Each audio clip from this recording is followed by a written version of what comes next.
Chapitre 27. Jean va prendre la mer. À 10h30 du vendredi 7 avril 1944. C'est à cette heure que celui qui m'avertit intérieurement me dit que Jean alla trouver Marie. Je vois le préféré encore plus pâle que quand il était dans la cour de Caïphe avec Pierre. Peut-être que là, la lueur du feu allumé lui donnait un reflet de chaleur aux joues. Maintenant, il apparaît décharné comme après une maladie grave et exsangue. Son visage ressort de sa tunique lilas comme celui d'un noyé, tant sa pâleur est livide. Ses yeux aussi sont obscurcis, ses cheveux mats et dépeignés.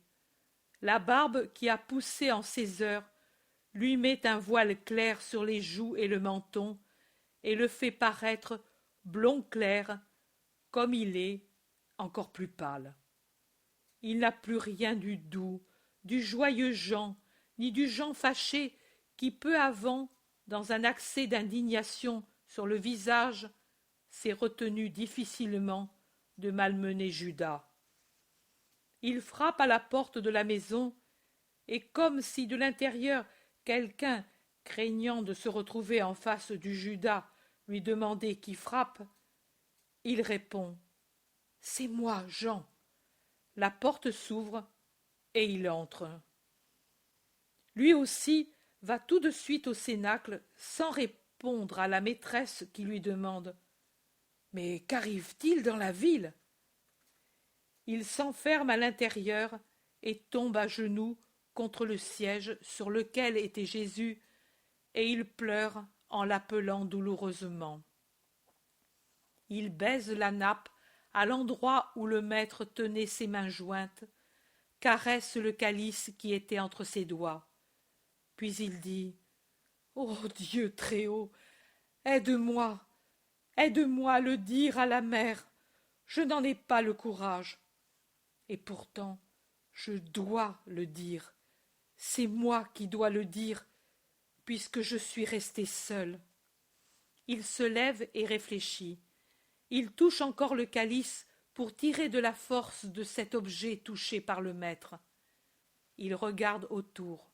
Il voit encore dans le coin où Jésus l'a posé le purificatoire dont le maître s'est servi pour s'essuyer les mains après le lavement des pieds, et l'autre dont il s'était ceint la taille. Il les prend, les plie, les caresse et les baise. Il reste encore perplexe, debout au milieu de la pièce vide. Il dit « Allons », mais il ne se dirige pas vers la porte. Il revient au contraire à la table, prend le calice et le pain entamé dans un coin par Jésus pour en tirer la bouchée et la donner trempée à Judas.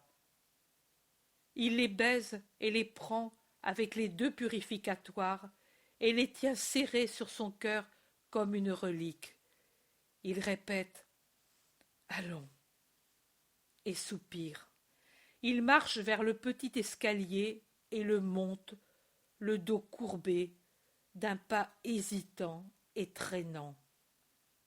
Il ouvre, sort. « Jean, tu es venu !» Marie est réapparue à la porte de sa pièce, s'appuyant à l'huisserie comme si elle n'avait pas la force de rester debout toute seule. Jean lève la tête et la regarde. Il voudrait parler et ouvre la bouche, mais il n'y arrive pas. Deux grosses larmes coulent sur ses joues. Il baisse la tête, honteux de sa faiblesse. « Viens ici, Jean, ne pleure pas. Toi, tu ne dois pas pleurer. Toi, tu l'as toujours aimé et rendu heureux. Que cela te réconforte. » Ces paroles ouvrent à Jean les digues de ses pleurs. Il pleure si fort et si bruyamment qu'il fait arriver la maîtresse, Marie-Madeleine, la femme de Zébédée et les autres. « Viens chez moi, Jean. Marie se détache de l'huisserie, elle prend par le poignet le disciple et le traîne à l'intérieur de sa pièce comme si c'était un enfant. Elle ferme la porte doucement pour rester seule avec lui. Jean ne réagit pas, mais quand il sent se poser sur sa tête la main tremblante de Marie, il tombe à genoux en posant sur le sol les objets qu'il avait contre le cœur, et, le visage contre le sol, tenant un pan du vêtement de Marie, appuyé sur son visage convulsé, il sanglote. Pardon, pardon, mère, pardon. Marie, debout et angoissée, avec une main sur le cœur et l'autre qui pend le long du corps, lui dit d'une voix déchirante. Que dois-je te pardonner à toi, pauvre enfant? Quoi? À toi? Jean lève son visage en se montrant comme il est, sans plus de traces d'un orgueil masculin, le visage d'un pauvre enfant en pleurs, et il crie « De l'avoir abandonné, de m'être enfui, de ne pas l'avoir défendu.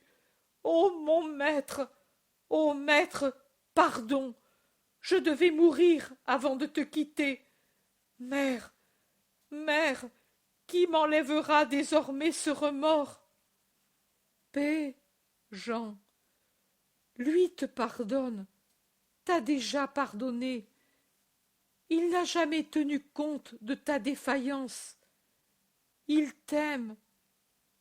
Marie parle avec des pauses entre ces courtes phrases comme si elle était essoufflée, en tenant une main sur la tête de Jean et une sur son pauvre cœur que l'angoisse fait palpiter. Mais je n'ai pas su le comprendre, pas même hier soir, et j'ai dormi alors que lui demandait le réconfort de notre veille. Je l'ai laissé seul, mon Jésus, et puis je me suis enfui quand ce maudit est venu avec ses brigands. Jean, ne maudis pas, ne hais pas, Jean, laisse au Père le jugement à faire. Écoute, où est-il maintenant? Jean tombe de nouveau la face contre terre, en pleurant plus fort. Réponds, Jean. Où est mon fils? Mère, Mère, il est... Mère, il est condamné, je le sais. Je te demande, où est-il en ce moment? J'ai fait tout mon possible pour qu'il me voie. J'ai cherché à recourir aux puissants pour obtenir de la pitié, pour le faire souffrir moins. Ils ne lui ont pas fait beaucoup de mal. Ne pends pas, Jean, pas même par pitié pour une mère. Tu n'y parviendrais pas, et ce serait inutile. Je sais. Depuis hier soir, je l'ai suivi dans sa douleur. Tu ne le vois pas, mais mes chairs sont meurtries par sa flagellation.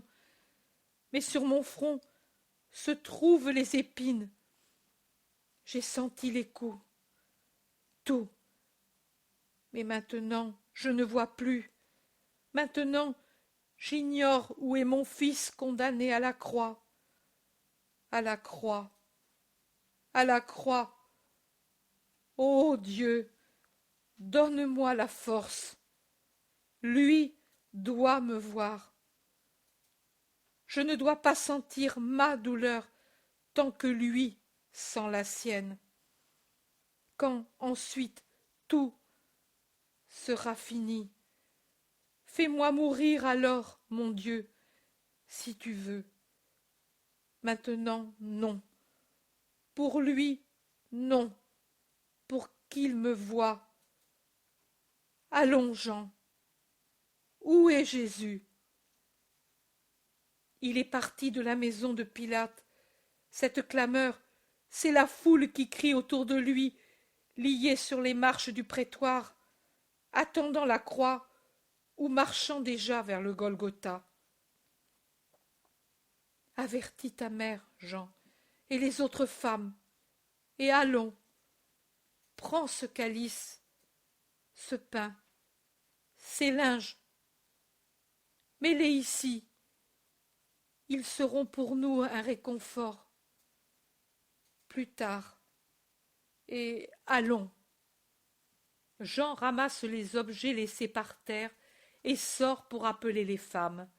Et Marie l'attend en passant sur son visage ses linges comme pour y trouver la caresse de la main de son fils.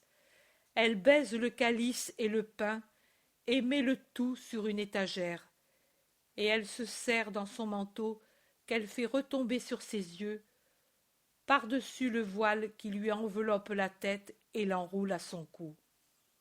Elle ne pleure pas, mais elle tremble. Il semble que l'air lui manque, tellement elle halète, la bouche ouverte.